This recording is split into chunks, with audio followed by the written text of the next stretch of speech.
이에 아브라함이 여호와의 말씀을 따라갔고 롯도 그와 함께 갔으며 아브라함이 하란을 떠날 때에 75세였더라. 아브라함이 그의 아내 사레와 조카 롯과 하란에서 모은 모든 소유와 얻은 사람들을 이끌고 가나안 땅으로 가려고 떠나서 마침내 가나안 땅에 들어갔더라. 아브라함이 그 땅을 지나 세겜 땅 모래 상수리 나무에 이르니 그때에 가나안 사람이 그 땅에 거주하였더라.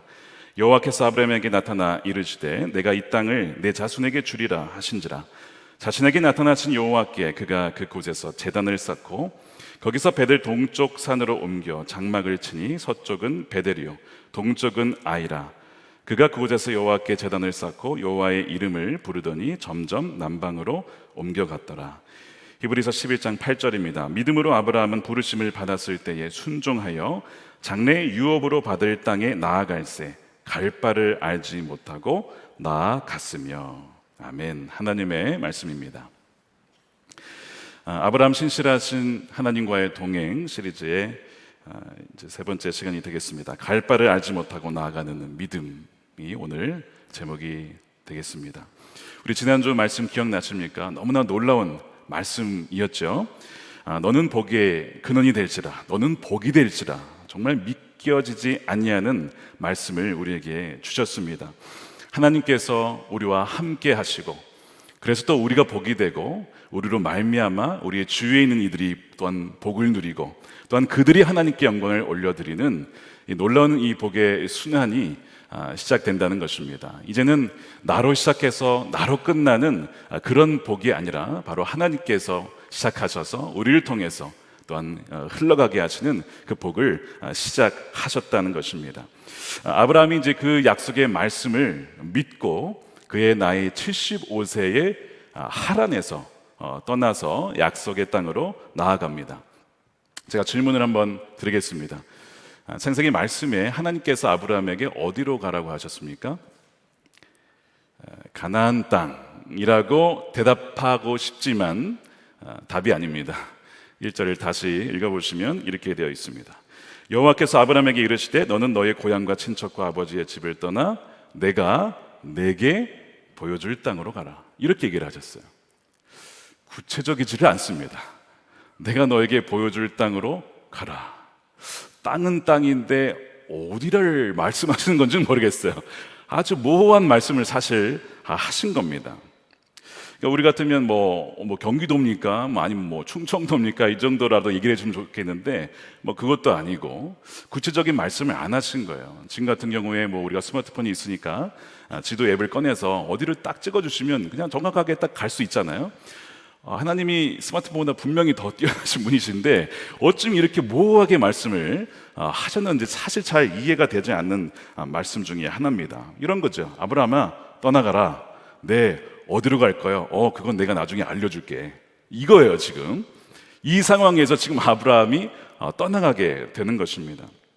어디로 갈지는 너가 믿음으로 순종해서 발걸음을 내디디면 그 다음에 내가 알려줄게.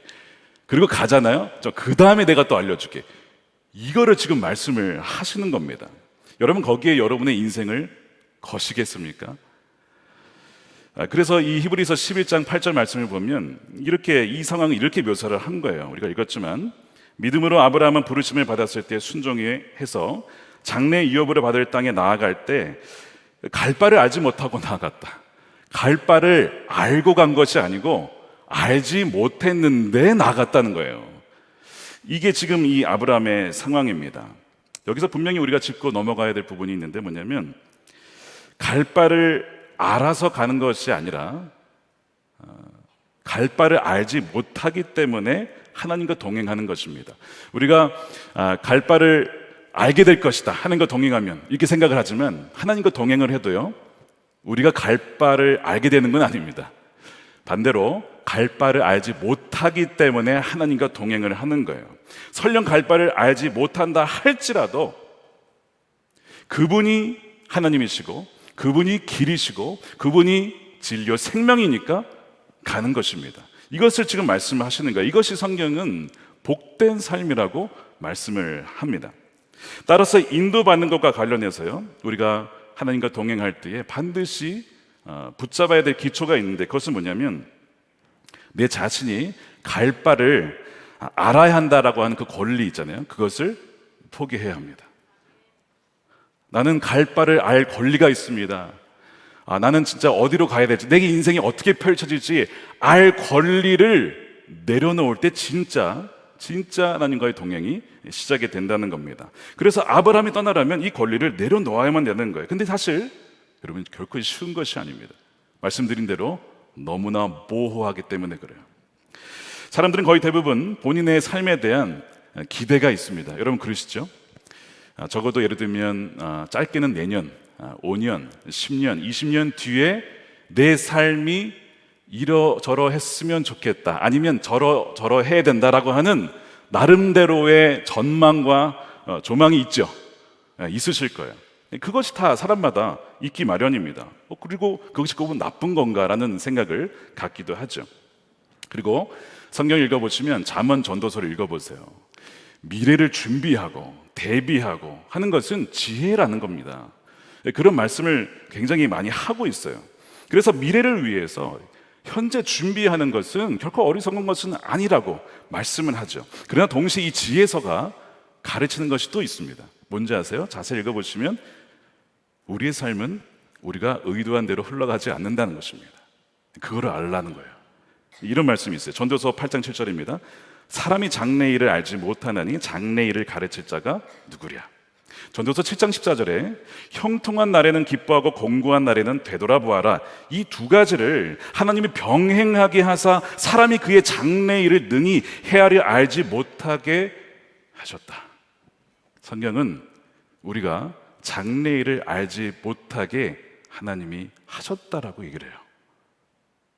그러니까 오늘도 마찬가지죠. 갈 바를 알지 못하고 갔다는 겁니다. 이 동일한 메시지를 지금 주고 있는 거예요. 그래서 하나님께서 우리의 미래를 알지 못하게 하셨고, 다만 하나님이 정하신 때가 있다. 만사에는 때가 있다는 거예요. 때가 있어요. 시기가 있어요. 타이밍이 있어요. 하나님이 정하신 시기가 있다는 것을 말씀합니다. 우리가 절대 그것은 통제할 수 없는 것들이죠. 우리가 삶에서 겪는 일들을 보면요, 대개 이런 것들입니다. 말씀드린 대로 우리의 상황은 우리가 뜻한 바대로 다 흘러가지 않는다는 것이죠. 모든 것이 내가 바라는 대로, 예측한 대로 흘러가지 않는다는 참 불편한 사실입니다. 그래서 창세기 11장에 나왔던 사람들이 했던 게 뭐예요? 바벨탑을 쌓은 것은 바로 그겁니다. 불확실한 미래를 대비하고자 한 일이 바벨탑을 쌓은 거예요. 자, 우리가 흩어지지 말자, 우리가 모으자, 우리 힘을 모아서 우리가 다가올 어떤 불확실한 미래를 대비해보자. 뭐예요? 하나님 없이. 이것이 바벨탑의 시도였거든요. 그러나 그 결과는 정반대가 되고 말았습니다. 탑은 무너졌고 그들은 흩어졌고 그들의 언어는 갈라졌다는 것입니다. 그들의 계획과 의도와는 전혀 반대 방향으로 흘러갔어요. 역사도 보면 경제 위기가 전혀 생각하지 못했던 위기를 통해서 모아놨던 것들이 사라지게 되어지고 그런 일들을 보고 있지는 않습니까? 내가 이렇게 열심히 일했으니까 아마 이 정도는 모일 거야. 실제로 그럴 수도 있습니다. 저축을 하다 보면 모이기도 하죠. 그러나 한편으로는 언제 사라졌는지도 모를 정도로 모든 대로 사라지는 그런 일들도 있습니다. 경력을 쌓았습니다. 그러면 당연히 이 경력에 합당한 직장에 가는 게 맞지 않나라고 예상을 하지만 오히려 가지 못하게 되어지고, 내가 예상했던 것과는 정반대의 길로 또한 가게 되어지는, 아니면 아예 직장을 얻지 못하게 되어지는 그런 일들도 벌어지죠. 시험에 패스했습니다. 이런 학교를 나왔으니까, 졸업했으니까 내 앞길은 이렇게 될 거야 라고 예상을 하고 또한 그렇게 갈 수도 있습니다. 왜냐하면 뿌린 대로, 심은 대로 거둔다, 이런 원리가 이 세상에 있어요. 성실하게 노력한 만큼 열매를 얻는 원리가 이 세상에 있기 때문에 그런 결과를 얻기도 합니다. 하지만 많은 경우에 그렇지 못하다는 것은 이미 저와 여러분들이 삶에서 경험하는 바입니다. 그 이유 중에 하나가 있다면 하나님이 각 사람에게 계획하신 그 삶의 계획과 길이 다르기 때문에 그래요. 예를 들어 창세기 나오는 인물들을 보면 하나같이 똑같은 인생을 산 사람이 단 한 명도 없습니다. 예를 들어서 에녹, 우리가 이제 에녹 프로젝트, 이제 에녹을 한번 예를 들면, 에녹은 하나님과 동행한 산 사람이죠. 그리고 하나님이 기쁘시게 한 자라는 평가를 받았습니다. 근데 엄밀히 얘기하면 에녹은 별로 뭐 한 건 없어요, 사실. 그냥 동행했다가밖에 없거든요. 그래서 이제 누군가가 그의 삶을 보면서 이런 생각을 할 수도 있어요. 나도 그런 삶을 살았으면 좋겠다. 별로 한 건 없지만 하나님을 기쁘시게 했다. 뭐 이렇게. 그래서 나는 그냥 그렇게 살았으면 좋겠어. 어쩌면 이제 노아의 후손, 에녹의 후손에 이제 노아가 그 할아버지를 보면서 또 그 위에 조상을 보면서 나도 에녹처럼 살면 어떨까? 나도 그런 삶을 살지도 몰라 했는데 하나님이 노아에게 어떤 걸 명하시죠? 방주 지어라. 방주를 수십 년간 지어야 되는 거예요. 이거는 내가 생각했던 삶이 아닌데 방주를 지으라고? 노아의 삶을 들었던 아마 아브라함, 직계 후손이니까 세상이 타락하는 것을 보면서 야, 이러다가 또 심판하겠다. 하나님 나에게 방주 지으라고 또 하시는 거 아닐까? 그런 생각을 하고 있었는데 갑자기 떠나가라. 그러는 거예요. 또 이건 또 뭐야? 이건 또 나 방주를 지으려고 그랬는데 떠나가라니까. 그러니까 지금 삶을 보면 하나같이 똑같은 삶은 없었다는 것을 우리는 이 창세기의 인물만 봐도 알 수가 있습니다. 예수님이 베드로에게 그런 얘기를 했어요. 너가 젊었을 때 너와 마음대로 돌아다녔지만 나이가 들면 다른 사람이 너를 띠띠어져서 너가 원하지 않는 곳으로 너를 데려가게 될 거야. 이제 십자가를 지게 되는 삶을 얘기를 합니다. 그랬더니 베드로가 어떻게 하죠? 그러면 저 요한은 어떻게 되는 겁니까? 그러면서 쟤도 죽습니까? 이러면서 우리는요 그렇게 다른 사람의 삶에 관심이 많아요. 그때 예수님이 야, 걔는 걔고 너는 너야. 너가 무슨 상관이야? 사명이 다르다는 거죠. 부르심이 다르다는 거예요. 하나님의 계획이 각각 다 독특하게 있다는 것을 말씀을 하고 있는 겁니다. 그럼에도 불구하고 우리는 왜 초조해 합니까? 그것을 받아들이기가 참 쉽지가 않아요. 특히 나와 비슷한 연령대, 또래나 사람들하고 비교를 많이 하게 되죠. 대학을 갈 때나 내 친구는 어디를 갔는데 나는 어디로 가게 될까? 직장에 들어갈 때에 내 친구는 어디 갔는데 나는 못 갔네. 친구는 남자친구를 사귀더니 결혼을 하네, 아이를 낳네. 그런데 나는 이렇게 자꾸 비교를 하게 돼요.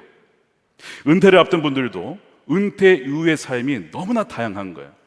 그러면서 누군가의 삶을 보면서 나도 그렇게 될까 했는데 또 전혀 다른 삶으로 가게 되어지는 그런 것들을 보게 됩니다. 그러면서 불안해하고 비교하면서 뭔가 안정되지 않은 것 같은 그런 느낌을 갖게 되는 거예요. 그래서 나도 그 길을 가야 될 것 같고 나도 따라잡아야 할 것 같은데 왠지 뒤처지는 것 같고 이것이 정말 나를 향한 하나님의 뜻일까? 하나님의 계획이 이루어지는 것이 맞을까? 그런 생각들이 그려지죠. 그래서 나름대로 그림을 그려보고 예상을 해보지만 여지없이 예상은 엇나가게 된다는 것을 보곤 합니다. 그런데 하나님께서 분명히 오늘 말씀에 지난주에도 그랬지만 너는 복의 근원이야. 그래서 그때 그 의미가 뭐라고 하셨죠? 더 이상 복을 구할 필요가 없어.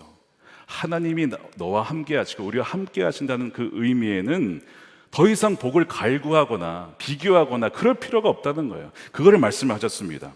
그래서 이 복의 근원이 된 자는 더 이상 삶의 주도권이 나에게 있지 않습니다. 하나님께 있는 거예요. 하나님이 우리의 삶을 지으셨고 창조하셨고 주도권은 그분께 있습니다. 그래서 우리가 아까 찬양기도 잠깐 나왔어요. 우리의 교회의 핵심 성구죠. 갈라디아서 2장 20절입니다. 이제는 내가 사는 것이 아니요 내 안에 계신 그리스도께서 사신 것이라. 주어가 바뀐 삶이라는 것이죠. 그래서 삶의 주도권과 통제권이 나에게 없다는 것입니다. 여러분 그걸 지금 받아들이고 계세요? 정말 이 말의 의미가 이거라는 것을 여러분 받아들이고 계십니까?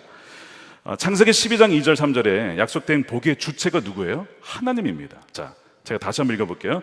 내가 너로 큰 민족을 이루게 하고 내가 너에게 복을 주고 내가 너의 이름을 창대케 하고 내가 너로 하여금 복이 되게 할 것이다. 주체가 누구예요? 하나님이에요. 그러면 하나님께 우리의 인생을 맡겨드리는 거죠. 이러저러 해야 된다라는 나의 이 주도권을 맡겨드려야 되는 것이죠. 주어가 하나님이기 때문에 그래요. 주님이 내 삶을 통치하시고 주관하신다라는 것을 다른 걸로 얘기를 하면 이런 걸로 표현할 수가 있겠습니다. 내 삶은 더 이상 상품이 아니라는 거예요. 상품이 아니라 여러분 작품이라는 겁니다. 이 표현 아시죠? 상품은 경쟁을 하는 거예요. 근데 작품은 유일한 것입니다. 여러분 외에 이 세상에 다른 사람은 없어요. 여러분은 아주 독특하고 하나님이 지으신 유일한 존재라는 거예요. 1등 필요가 없어요. 유일한데 무슨 1등이에요? 하나님은 우리에게 그걸 말씀하시는 것이죠. 사람들이 이런 얘기도 합니다. 명품이다. 근데 저는 그 표현 별로 좋아하지 않습니다. 명품도 어쨌든 비싼 상품이거든요. 명품이라기보다는요, 작품은요, 유일한 거예요. 하나님이 우리를 그렇게 지으시고 고유한 그 부르심을 갖고 있다는 것이죠. 그래서 내가 작품이라면 당연히 저 사람과 나의 삶은 다를 수밖에 없어요. 비교할 필요가 없는 거예요. 하나님께서 우리를 각각 독특하게 부르셨기 때문에 그랬습니다. 그 사람들이 막 이런 얘기를 하잖아요. 막 스펙을 쌓고 뭐를 하고 그러지만 이 얘기는 뭐냐면 하나님이 하나님과 나의 독특한 이야기를 만들어 가시겠다는 거예요. 나의 얘기는 고유한 이야기예요. 다른 이야기가 아닙니다. 나의 이야기는 고유한 이야기인데 하나님이 원작자예요. 내가 너의 이야기의 원작자다. 그러니까 나에게 맡겨라. 너가 너의 인생의 작가가 되려 하지 말고 내가 너를 지었으니까 내가 너의 이야기를 풀어갈 거야. 다른 사람하고 비교하지 마 라고 주님은 말씀을 하시는 것이죠. 그래서 우리가 이런 찬양을 하잖아요. 나의 길 오직 그가 아시나니라고 고백을 하는 겁니다. 복이 된 자의 삶은 하나님이 친히 인도를 하시기 때문에 내 삶이 어떠해야 한다는 권리를 내려놓는 것입니다. 그분께 완전히 맡기는 것이죠. 그래서 예수님께서 이와 관련된 말씀을 여러 번 하셨어요. 그게 어떤 말씀이냐면 너희가 나를 따라오려거든 어떻게 하라고요? 너 자신을 부인하라 라고 말씀하셨습니다. 근데 그러면서 그 다음에 이런 얘기를 하시는 거예요. 마가복음 8장 35절입니다. 누구든지 자기 목숨을 구원하고자 하면 잃을 것이요 누구든지 나와 복음을 위하여 자기 목숨을 잃으면 구원하리라. 이 자기 목숨은 우리의 생명을 얘기하죠. 그리고 우리의 영혼을 의미하기도 합니다. 근데 이 자기 목숨은요 어떻게 또 번역이 되냐면 my life예요. my life. 내가 꿈꾸고 바라는 my life를 얻고자 하면 어떻게 된다고요? 잃을 것이고 my life 그거를 내려놓고 주님께 맡기면 오히려 진짜 내가 너에게 계획했던 그 your life를 얻게 될 것이다. 이 말씀입니다. 그래서 내 인생은 이러이러해야 돼, 내 삶이 이렇게 흘러가야 돼라고 하는 자신이 구상한 삶을 내려놓을 때에 비로소 진정 하나님이 나에게 디자인하신 그 삶을 살아가게 된다는 그 의미가 바로 이 말씀입니다. 근데 어떻게 이것이 가능한가? 어떻게 이런 일이 가능할 수 있을까? 우리 스스로는 절대 여러분 포기할 수 없습니다. 우리 스스로는 불가능해요. 우리의 자아가 얼마나 강한지 몰라요. 그런데 히브리서 말씀은 창세기 12장 4절에서 아브라함이 어떻게 그를 따라갈 수가 있었는지에 대한 비결을 말씀하는데 그것이 뭐죠? 그것이 믿음입니다. 그래서 히브리서 11장 8절에 믿음으로 이렇게 시작하는 거예요. 믿음으로 아브라함은 부르심을 받았을 때 순종하여 갈 바를 알지 못하였으나 갔다는 거예요. 믿음을 얘기를 합니다. 그 말은 아브라함이 처음부터 믿음이 있었다는 뜻일까요? 보통 우리는 성경을 이렇게 읽습니다. 아브라함이 믿음이 있었으니까 그렇게 떠나간 거지. 근데 여러분 성경은 믿음은요 결코 우리 자신에게 있지 않다라고 얘기를 합니다. 믿음은 뭐냐면 하나님의 선물이에요. 그래서 에베소서 2장 8절 말씀을 함께 읽어보겠습니다. 시작. 너희는 그 은혜에 의하여 믿음으로 말미암아 구원을 받았으니 이것은 너희에게서 난 것이 아니요 하나님의 선물이라. 은혜도 믿음도 하나님이 주신 선물입니다. 이 믿음이 어떻게 주어지냐면 은혜로 주어지는데 어떤 통로로? 여러분 말씀을 들을 때 지금 이 순간이에요. 여러분들이 말씀을 개인적으로 읽을 때나 묵상할 때나 혹은 저렇게 말씀을 들을 때에 그때 믿음이 생깁니다. 자, 그래서 로마서 10장 17절 이것도 중요한 말씀이죠. 읽어볼까요? 시작. 그러므로 믿음은 들음에서 나며 들음은 그리스도의 말씀으로 말미암았느니라. 말씀을 들을 때에 믿음이 생겨나고 그래서 아브라함은 말씀을 들었을 때 그에게 없던 믿음이 들었어요. 이 약속의 말씀이 나에게 이루어지겠구나. 이것을 말씀하신 그 하나님이 이것을 이루시겠구나라고 하는 믿음이 든 거죠. 믿음이 든 거예요. 스스로는 절대 이것을 믿음을 가질 수가 없습니다. 이것을 하나님 책망에서 설명하면요 하나님이 아브라함이 믿어지도록 설득을 하신 것입니다. 아브라함이 처음부터 믿음이 좋았다거나 아브라함이 신실해서가 아니에요. 여러분 앞으로 계속 보겠지만 아브라함 신실한 자가 아닙니다. 굉장히 불안한 사람입니다. 굉장히 현실적인 사람입니다. 아브라함이 신실한 것이 아니라 하나님이 신실하세요. 하나님이 그 사람을 빚어가시는 거예요. 믿음의 사람으로 우리는 그 여정을 보게 되는 것이죠. 그래서 하나님이 아브라함에게 하시는 일들은 뭐냐면요, 쉽게 얘기하면 설득하는 겁니다. 아브라함에게 나를 믿어라. 나를 믿어. 내가 정말 그렇게 할 거야. 응? 나를 믿어. 그래서 남포교회 원로 목사님이시죠, 박영선 목사님이요, 믿음을 이렇게 정의하신 적이 있습니다. 믿음은 하나님이 우리를 설득하시는 작업, 곧 하나님의 일하심을 가리킵니다. 그 말은 믿는 사람은 누구냐? 하나님을 설득하는 자가 아니라 하나님께 설득당한 사람입니다. 그러니까 저와 여러분은 여기 왜 앉아 있는 거예요? 하나님께 설득당해서 여기 와 있는 거예요. 하나님이 어떤 분이신지를 그분이 말씀하셨을 때 설득을 당하고, 하나님은 하나님이십니다. 하나님은 정말 구원의 하나님이십니다. 생명의 하나님이십니다. 사랑의 하나님이십니다. 라고 설득이 되어져서 믿어졌기 때문에 이 자리에 앉아 있는 거예요. 그렇지 않고선 절대 여기 앉을 수가 없어요. 이 밤에 왜 여기 있습니까, 여러분들? 설득이 되어진 거예요. 믿어진 것이죠. 그래서 의인은 하나도 없지만 그러나 하나님의 은혜로 말씀을 들을 때에 믿음이 생겨지고 그 약속의 복이 우리에게 주어졌다라는 것을 알게 되어서 순종의 발걸음을 내딛게 되는 것입니다. 그래서 4절 말씀에 이에, 그렇기 때문에 아브라함이 여호와의 말씀을 따라갔다는 거예요. 말씀을 따라갔다. 보이지 않아요. 음성만 들리는 거예요. 보이지는 않지만 말씀이 그렇다고 하니까 그것이 설득이 되어지고 믿어졌기 때문에 따라가는 것입니다. 그래서 우리가 하나님과 동행하는 삶은 곧 말씀을 따라가는 거야. 말씀이 그렇다고 하면 그런 거야 라고 가는 것이 동행하는 삶이죠. 거기에 맡기는 거예요. 복잡하지가 않아요. 말씀이 그렇다고 하면 그런 거지 라고 가는 것이 주님과 동행하는 삶입니다. 그런데 많은 사람들이 여전히 뭐예요? 계속 자신의 인생의 설계도를 계속 쥐고 그린다는 거예요. 그래서 내가 어떤 목적지에 어떻게 가야 되고 누구와 함께 가야 되고 언제 도착해야 될지를 다 한 다음에 하나님 이렇게 하게 해주세요, 이렇게 한다는 것이죠. 그건 아니라는 거예요. 진정한 복은 주도권이 주님께 있고 말씀하셨을 때 비록 갈 바를 알지 못하지만 나가는 거예요.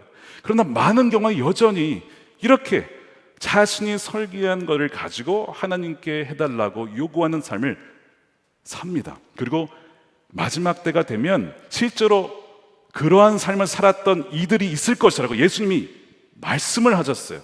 그것이 어떤 삶이냐면 모래 위에 지은 집입니다. 기억나시죠? 산성수훈에 모래 위에 집을 지었는데 엄청 잘 지었어요. 그러니까 그냥 세상 눈으로 봐도 성공했어요. 화려합니다. 튼튼합니다. 야, 저렇게 말씀대로 안 살아도 잘 사네 라는 집이 있다는 거예요. 그런데 마지막 날에 비가 들이닥치고 창수가 나고 다 무너지더라는 것이죠. 예수님이 그 얘기를 하셨어요. 그러나 무너지지 아니하는 삶은 뭐예요? 예수 그리스도라는 반석의 그 말씀 위에 지은 삶이에요. 보기에는 좀 허술해 보일 수도 있어요. 보기에는 좀 허술해 보일 수도 있어요. 그리고 뭐 말씀대로 사는 삶이 뭐 그렇게 막 이렇게 박강을 받거나 이러지는 않잖아요. 사실 우리가 세상이 보기 좀 이상해 보일 수도 있고 그렇게 보이는데 오히려 그 삶은 남더라는 거예요. 흔들리지 않고 영원히 남더라는 것이죠.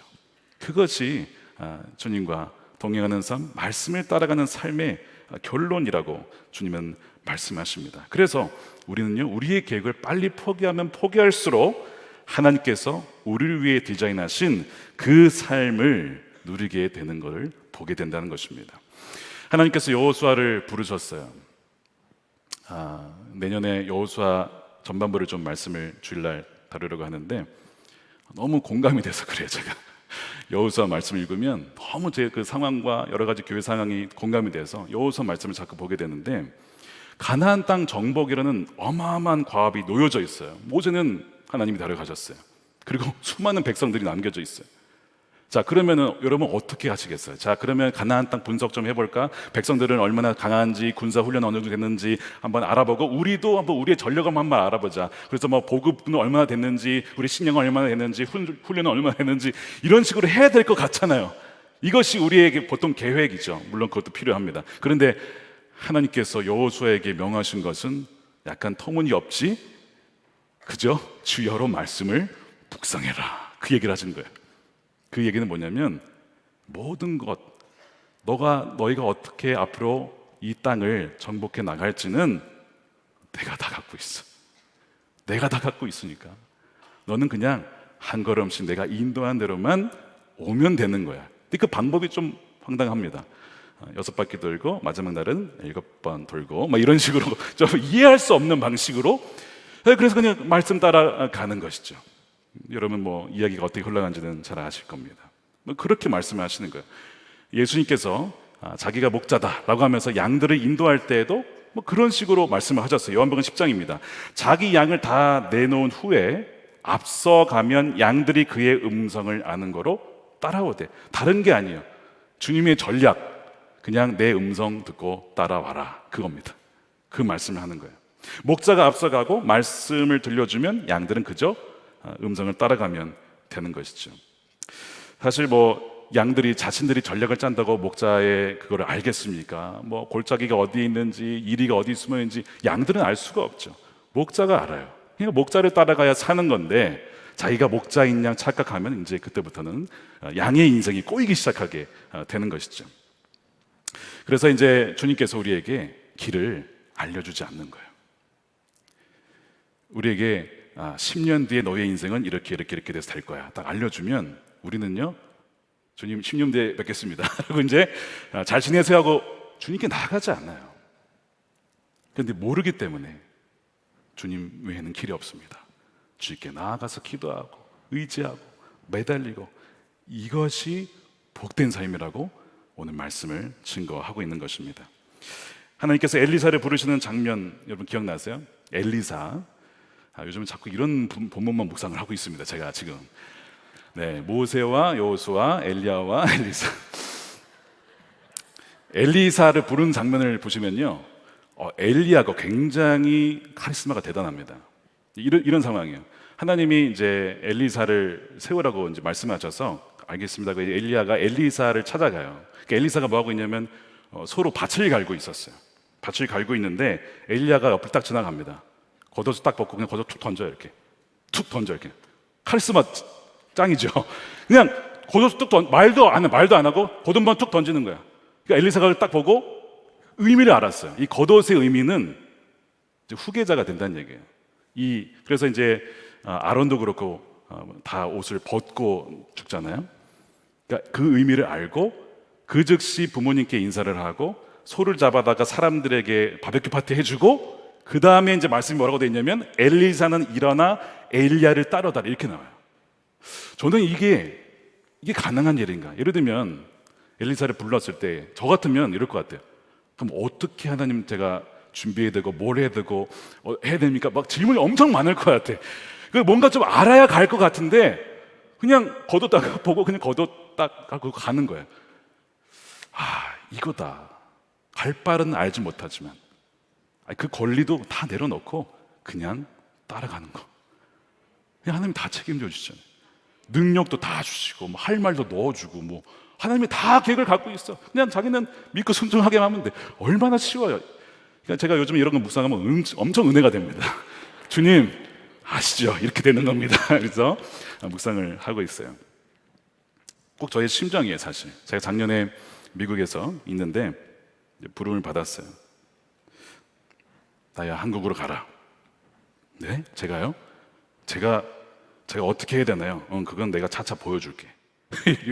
이러고 끝나는 거죠. 그냥 뭐 더 이상 뭐 비전이 확 보인다거나 뭔가 어떤 앞으로 이 교회가 어떻게 될 것이 이런 거 없고 그래서 불안해하지 마시기 바랍니다. 제가 인도하는 것이 아니라 주님이 인도하시는 거기 때문에 전혀 여러분 불안해하실 필요가 없어요. 내가 너에게 알려줄 거야, 이러시는 거죠. 네, 주님. 그리고 이제 한국에 왔어요. 제가 한국으로 온 것을 보고 어떤 분이 작년에 그러셨어요. 어떻게 왔냐? 그래서 그냥 오라 그래서 왔습니다. 잘했어. 그거 알면 못 와. 막 그런 얘기예요. 알면 안 올랐을 거야. 뭐 이런 얘기를 하시는 거예요. 저를 너무 끔찍이 사랑해 주시는 목사님이 그러시는 거예요. 뭐 누군지 대략 짐작하실 겁니다. 예. 누가 이 짐을 알면 오겠냐 이거죠. 뭐 그런 얘기부터 해주셨는데 정말 그래요. 하나님이 그래서 안 알려주시고 오라, 그만 말씀을 하신 거예요. 저는 갈 바를 알지 못하고 와 있는 겁니다. 지금 뭔가 대단한 것이 있을 줄 알고 계시겠지만 저는 그냥 주님만 믿고 오는 겁니다. 모르니까 온 것이고요, 모르니까 주님을 붙잡게 되는 거예요. 모르니까 제가 새벽에 나오는 겁니다. 뭐 최근에 아파서 몇 번 못 나오긴 했지만 새벽에 나와야 그때 주님이 뭘 할지를 알려주세요. 그때 주님이 야, 이번 금성인 뭘 말씀을 하고 이번 주일은 뭘 말씀을 해라는 것을 딱 그 이틀 한 2, 3일 전에 알려주세요. 미리도 안 알려주셔요. 교만해질까봐, 방심할까봐, 게을러질까봐. 딱 그 주간의 말씀을 주시니까 새벽에 안 갈 수가 없어요. 주님께 나아가서 기도하는 것이죠. 주님, 알려주십시오. 무엇을 해야 됩니까? 무슨 말씀을 전해야 됩니까? 그러면 주중에 묵상했던 것들, 읽었던 것들, 만났던 사람들, 모든 것들을 쫙 해서 정리를 해주시는 거예요. 그리고 꿈에서도 그걸 보여줄 때가 있어요. 저는 놀란 게 얼마 전에 유기성 목사님 일기에 꿈에서 설교할 내용을 이렇게 하셨다고, 저도 그것을 경험하거든요. 그렇게 보여주시는 것들. 근데 좀 굉장히 스릴이 있습니다. 이걸 좀 미리 알려주시면 좋은데 꼭 그 주간에만 하니까 굉장히 긴장이 되고 한편으로 굉장히 모험으로 사는 인생, 이런 느낌이 들어요. 근데 여러분, 저만 그런 것이 아닙니다. 우리의 삶이 그래요. 우리의 그리스도인 삶이라는 것이 갈 바를 알지 못하지만 확실한 것이 뭐냐면 하나님이 함께 하신다는 거죠. 그거를 믿고 가는 거니까 때로는 불안해하다가도 우리가 그 길을 걸어갈 수가 있게 되는 겁니다. 우리 시편 말씀에 이런 말씀이 있어요. 주의 말씀은 내 발 앞에 등이요. 발만 앞에 비춰주는 거예요. 가면 거기만 딱 비춰주는 거예요. 근데 그렇기 때문에 주님 말씀을 또 빛을 의지하고 붙잡게 되는 것이죠. 그것이 하나님과 동행하는 삶이라고 오늘 이 아브라함 통해서 말씀을 합니다. 자, 그렇게 가다 보면 어디에 도착하라는 거죠? 5절 말씀에 이렇게 되어 있습니다. 아브라함이 그의 아내 사레와 조카 롯과 하란에서 모은 모든 소유와 얻은 사람들을 이끌고 가나안 땅으로 가려고 떠나서 마침내 가나안 땅에 이르더라. 마침내 이르더라. 그렇게 가다 보면 도착을 하는 거예요. 하나님이 원하신 우리가 가야 할 그 땅에 도착을 하도록 인도하신다는 겁니다. 그런데 여기에서 마침내라는 표현을 한번 보시기 바랍니다. 이 마침내가 아브라함 입장에서 마침내일까요? 하나님 입장에서 마침내일까요? 아브라함 갈 바를 알지 못했기 때문에 여기가 마침내인지 아닌지 몰라요. 그렇죠? 하나님 입장에서 마침내입니다. 물론 이제 앞으로 가야 될 여정이 많은데요, 제가 그랬잖아요. 믿음이 아브라함에게 있지 않았습니다. 설득을 당하고 믿음이 생겨져서 온 거예요. 그러니까 하나님 입장에서는 정말 우르에서 끌어나오기까지 나왔는데 하란에서 한참 또 머물렀어요. 다시 하란에서 내려오기까지 하나님이 엄청 기다리셨어요. 인내하셨어요. 품으셨어요. 포기하지 않으셨어요.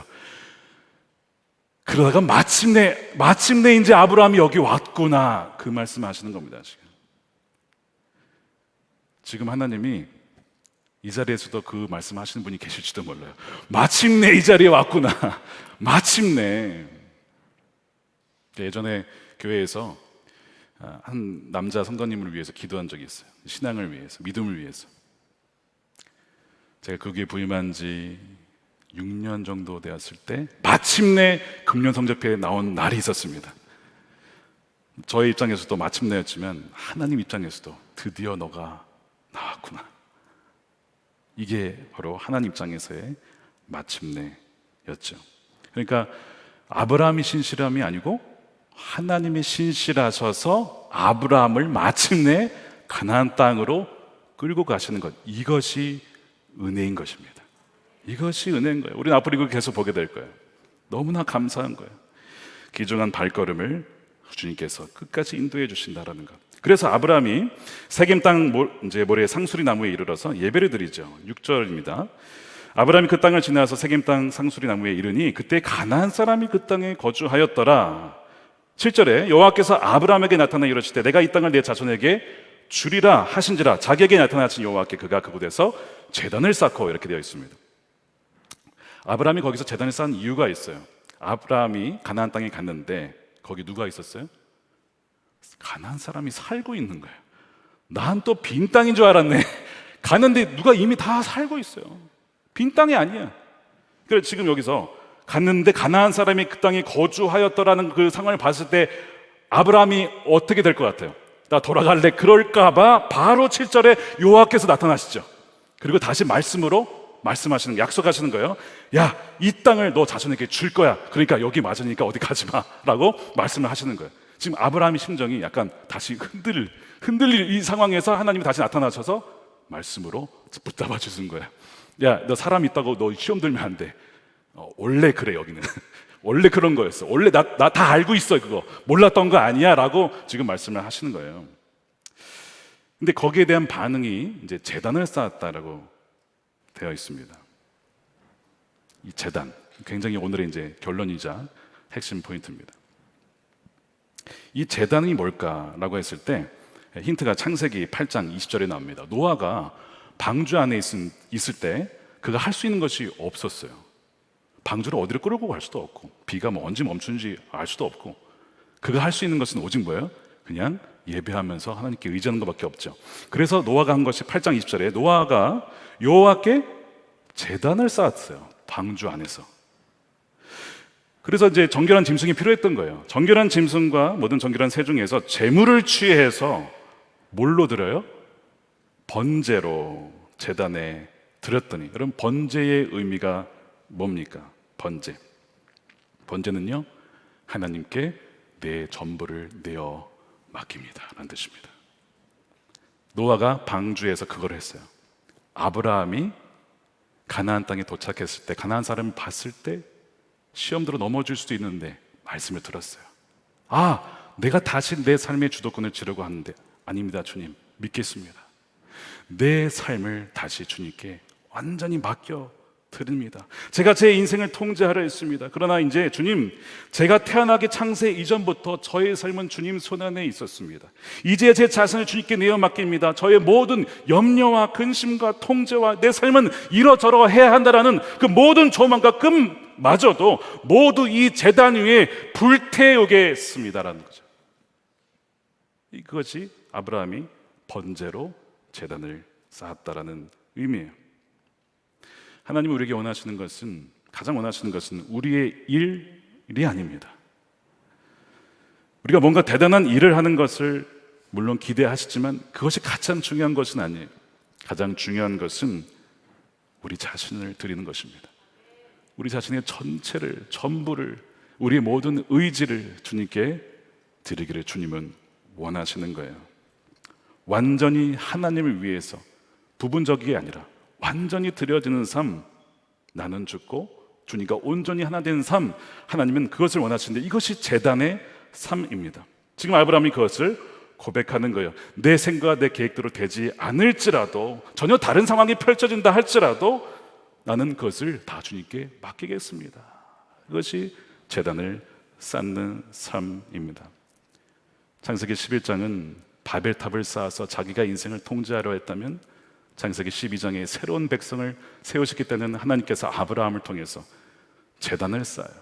비교해보면 제단은 초라하지만 그 대상이, 이거는 인간에게 있다면 그 대상은 하나님께 있다는 점에서 비교할 수 없이 고귀한 것이 이 제단을 쌓는 예배의 삶입니다. 미국에서 생겼던 그 이민교회 강단이 생각이 납니다. 그 강단에서 많이 울었기 때문에 그래요.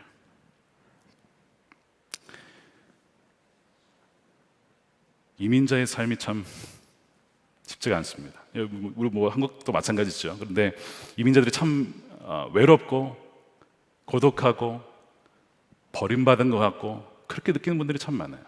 그러니까 이 아브라함이나 뭐 이삭, 야곱 다 이 나그네의 삶이잖아요. 그러니까 읽을 때 굉장히 공감이 많이 돼요. 이게 방황하는 어떤 거주하지 못하는 어떤 이런 느낌을 받게 되거든요. 갈 바를 알고 싶습니다, 주님 라고 떼쓰던 때가 있었어요. 근데 하나님이 그걸 어떻게 저의 고백을 바꾸시기까지 은혜를 주셨냐면, 갈 바를 알지 못해도 좋습니다. 갈 바를 주님이 아시니까 그걸로 충분합니다. 갈 바가 아니라 안 가도 주님이면 충분합니다. 그 재단을 계속 쌓게 하시는 거예요. 그때마다 쏟아부은 눈물이 얼마나 많았는지. 그러니까 여러분 이따가 강단에서 기도 드리실 때, 이 재단이니까 그 기도를 한번 드려보세요.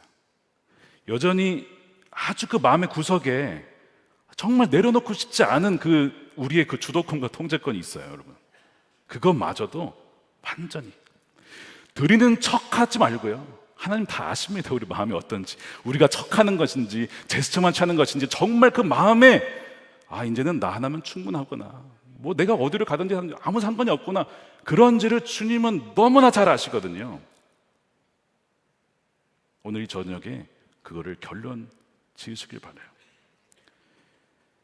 지난 8월 7일 우리 김은장 목사님 3부 예배 주일 설교 때 본인도 이런 비슷한 은혜를 간증을 하셨어요. 그러면서 얘기하신 게 뭐냐면, 본인이 2016년에 미국의 어떤 교회에 가서 집회를 하고 은혜를 받았는데, 그 교회가 그 교회입니다.